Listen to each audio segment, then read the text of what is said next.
teacher there.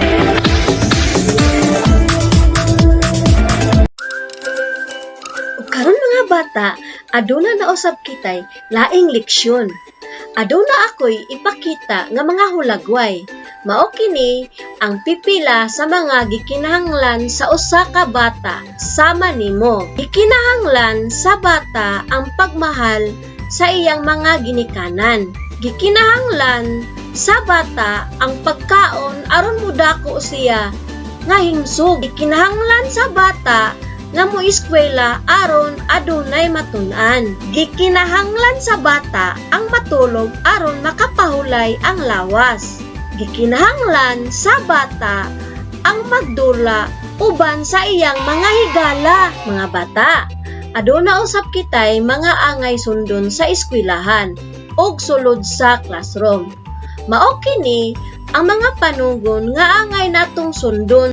Manimbaya sa mga tao sa palibot, maminaw sa teacher, likayan ang pakig-away, makigigala sa atong mga kauban sa classroom, mangayo og pasaylo kung makasala, manangit ni teacher kung moadto sa CR, magulat kung wala pa ang inyong sundo, og magpasalamat ta permi.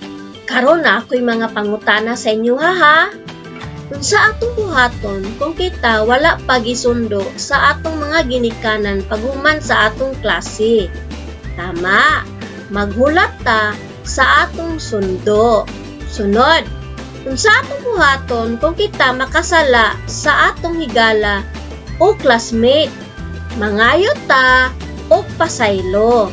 Sunod, kung sa atong buhaton, kung kita gitagaan o gamit o pagkaon sa atong higala o classmate. Tama, magpasalamat ta. Moingon ta og thank you. Sunod, kung sa atong buhaton, kung mataguan nato atong teacher. Tama, manimbaya ta.